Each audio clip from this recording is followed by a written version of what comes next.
We have an ambition in the Ministry of Justice that we are working on strategies to ensure that we punish offenders effectively so that we can reduce crime. I can remember walking onto this land and looking as far as I could see and thinking, goodness me, we've got a challenge on our hands.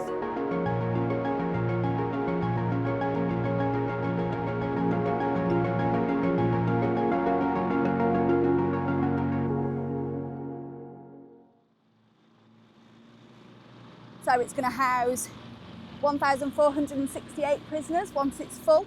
I'm Claire Gilmore. I'm part of the team that has designed and constructed HMP Millsike, and we're taking a tour today so we can see inside some of the buildings, why we designed it and why we're really excited to be opening the first all-electrical prison. This project's been years in the making. It started back in 2016 when we started looking at what we call the concept design, so a new design for resettlement prisons and people coming towards the end of their sentence. We had probably around 3 years of planning before we put spades in the ground, and here we are today in the final weeks of its completion.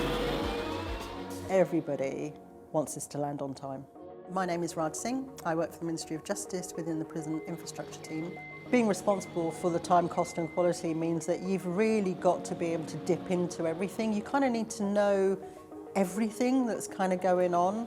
People ask at the beginning what are the greatest risks, and a lot of the time they're unknown until you actually get here and put a spade in the ground. But it's then having the ability to take those risks and be able to sequence them in your mind. Designing and building prisons is a really interesting thing to do as a job. I think about the things that I can control, and that does mean that I need to think about lines of sight and CCTV and fence lines and all of the important physical aspects of security. So my role is really to ensure that the project comes in on time. The programme is as per contract. It's being delivered to value for money, particularly as it is a public asset.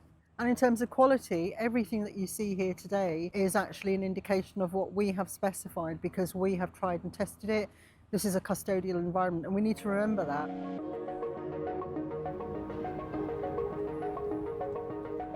Yeah, of course. My name is Amy. I'm the CEO of HMPPS, His Majesty's Prison and Probation Service. Prisons play two really important functions. One is they keep the public safe, and they keep the public safe by looking after those who've been committed by the courts. And the second is that we try to reduce reoffending. So in other words, we try and make sure that when they go back out again, the chances of them committing crime have been reduced. And we try to do that to keep communities safe and to protect victims. I'm very clear that our first job is public protection. Public protection is the key enabler for reducing reoffending, and it's our first job. We perceive very much that the punishment is being in prison.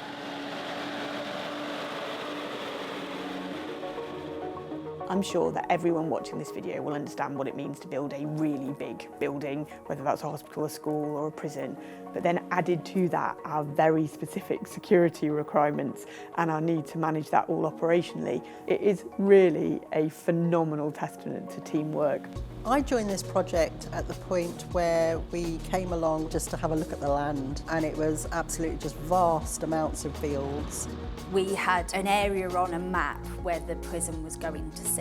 So the first challenge really is, how are the buildings going to sit on this land? Because the relationships between the buildings is important. It's an extremely large, complicated site. It's 51 acres, which is about 11 hectares. Most people say, what does that look like in reality? And it's about 39 football pitches, so it's pretty big. I mean, how about saying that the best thing about HMP Millsike is that the sun always shines in Yorkshire?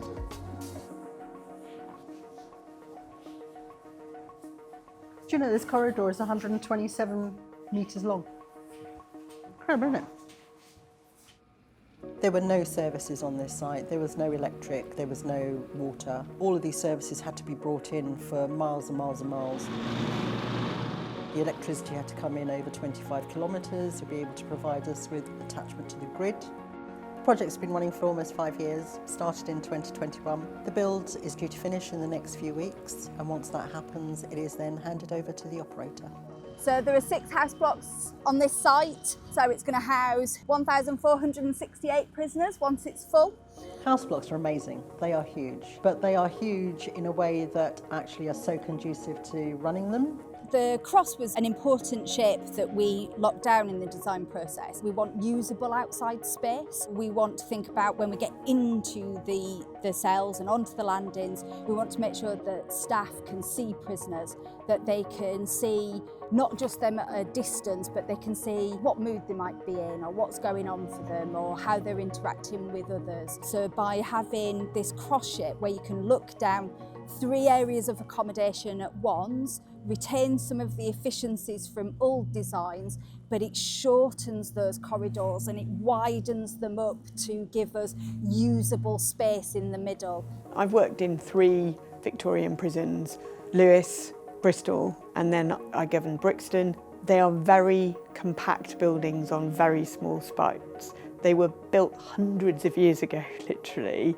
So we have to try and first of all maintain a building that's no longer really fit for purpose. But the other thing very importantly for staff is noise. Those old Victorian prisons can be very, very noisy. We do lots of things with new prisons to try and manage that noise. So this is so different to that old Victorian designs. The other difference is you can see we've got a solid ceiling and a solid floor here. In those old prisons, we have what we call galleried landings. That's literally where there's a hole cut out of the floor. It creates a very noisy, echoey environment.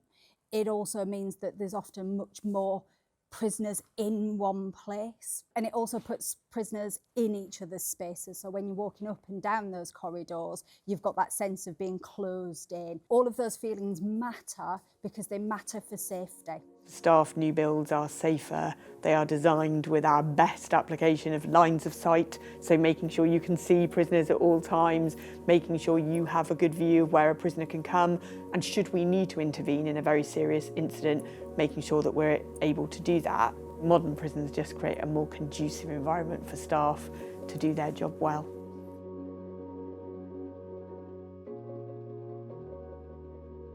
So, welcome to one of the single cells in HMP Millsike.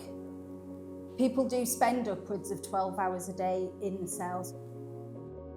These windows give plenty of natural light, but they don't have some of the security concerns that we have with some of our old style windows. So these don't open. That's important because we know that drone delivery is a problem and we've designed that out.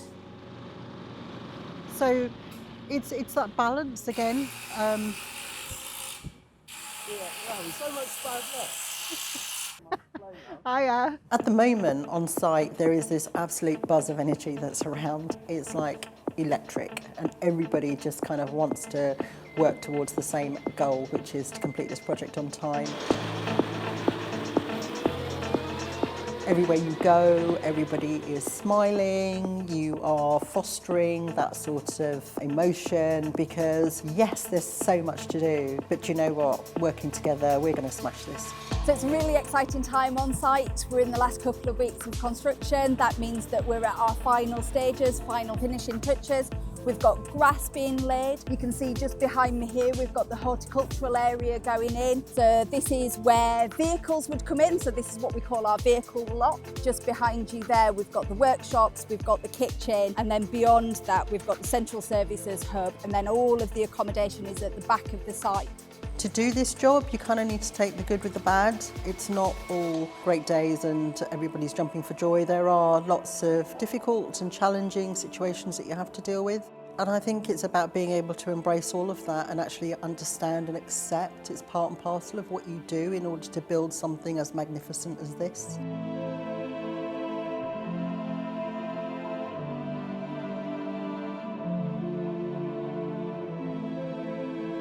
I started my civil service career 25 years ago as a caseworker.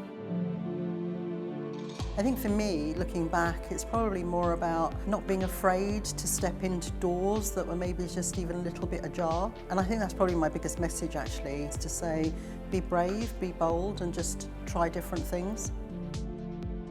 So it's really impressive how quickly these buildings spring up once we get into that construction phase.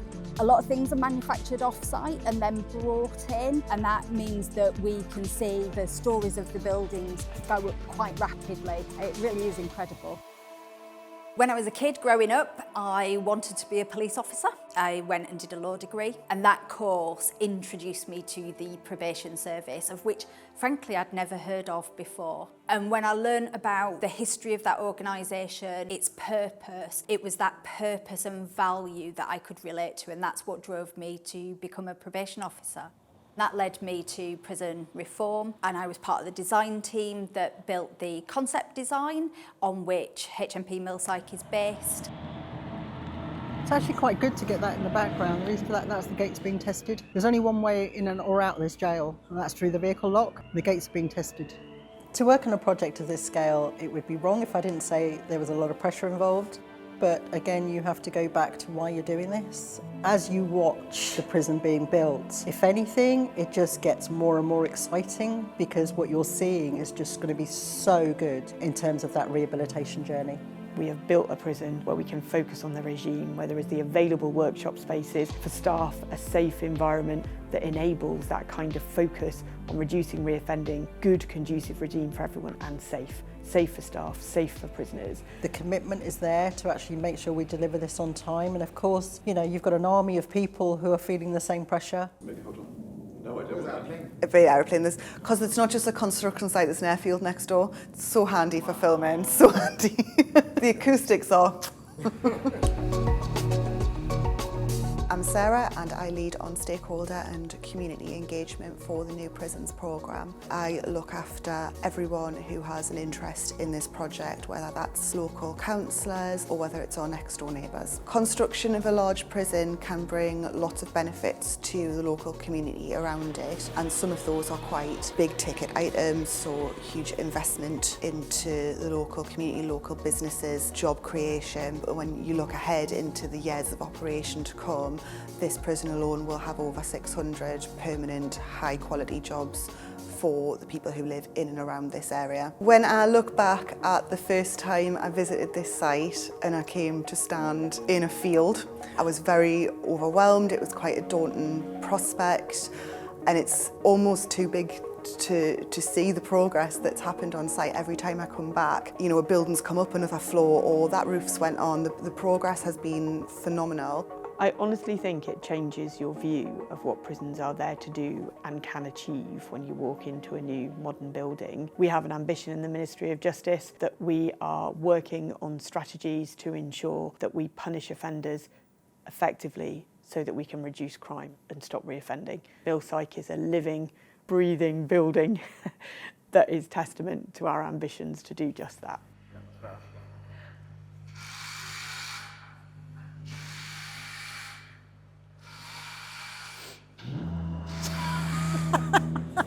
It's like they're waiting, aren't they? They're just waiting. What we're building here is an environment for men who are within their last couple of years of their sentence. To be able to be part of creating an environment that's going to facilitate their transition back into society is a huge privilege, actually. This prison is a Cat C resettlement prison. Resettlement prisons are all about people that are coming towards the end of their sentence. They're looking forward to the release. They might have up to a year left to serve. And we really thought about what does a prisoner at that point in their sentence need. And really it's all about preparing them to be released back into the community in a way that's going to help them resettle and help them not to reoffend in the future. So in England and Wales, which is the bit of the system I run, we have 4 different categories of prison. They run from A through to D. Category A is our highest security prison where we keep very long term and our most dangerous offenders. Then a category B is the next highest level, but it is also the default level. So anyone who comes into us from the police, from reception, from court, would go into what we call a reception, a local prison, and default to Cat B. Cat C is where we keep the vast majority of our offenders and prisoners. And it's where we really try to focus on work and rehabilitation. And then Cat D, often called the open estate, is where we have conditions where a prisoner can go out to an open estate and go out to work from there. We trust them to live and work in those conditions.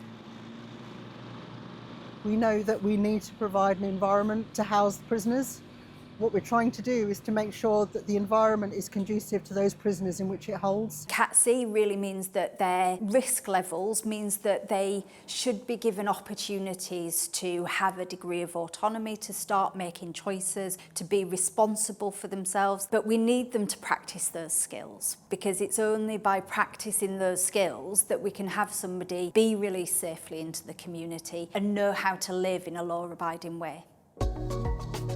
So we know from evidence that one of the biggest factors that will change people's life is employment. If people gain, secure and maintain employment, they're far less likely to reoffend. And that means that we need to build skills. We need to think about those skills through the lens of what does our local communities need, and then we need to mirror that in the design and the operation. So we've got workshop buildings that hold upwards of 500 prisoners during a day to deliver work opportunities. We were taking some pics of the window cleaners. So we're off to the workshop, really important building. We've actually provided 8 heavy industry workshops and 8 light industry workshops with a view that prisoners can actually choose what they want to learn, but also it means that they leave their cell in the morning and technically they're kind of coming to work, and that's what you kind of want to do. You kind of want to instill that ethos and that ethic back into their lifestyle. We've got to have the habits and the personal attributes that means that we can get ourselves up in the morning, dressed on time, get us packed lunch, travel to work and be there on time. And practicing that discipline in a structured environment like a prison means somebody is much, much more likely to be able to translate that into the community once they're released. We know from all of our research, etc., that having employment on release reduces the chance of them reoffending by 9 percentage points. Now that is huge, actually, in terms of individual factors that can change someone's reoffending. But if you're asking me why you think employment makes a difference, it sort of stands to reason for me in lots of ways that if you want to have someone who is contributing and feels part of society, they must be part of it. And having a job allows you to be integrated, feel valued, take home pay for your work, etc. And that's what starts to contribute to a feeling that employment is useful and you don't have to go back to crime. So this is the visits hall. This is where families, significant others are going to come and visit prisoners here. It was really important to think about what their experience was going to be, both on their arrival and then the quality of the visit and interaction that they can have with their loved ones. So we've had lots of reports that tell us how important those family ties are to rehabilitation. Losing connection with families can mean losing connection to accommodation. It's also about the attitudes and the support that families can give once they are released. An offender's risk of reoffending is up to 40% higher when they are not receiving visits. So we do know how important those family relationships are to reducing reoffending and protecting the public. And again, the modern environment really means that prisoners can really have that positive relationship with their families and friends, but in a way that's safe for staff, for prisoners and for everyone else visiting. Space is one of the first things that we think about when making sure that it's going to be safe. So staff need to be able to move freely around the site. They need to be able to perhaps get quickly from one point to another in the room. You can see we've got a central control desk which is elevated, where staff can stand and be present and observe what's going on. But also you might notice that there's an awful lot of CCTV coverage in this room, and that's a really important part of our security within a prison.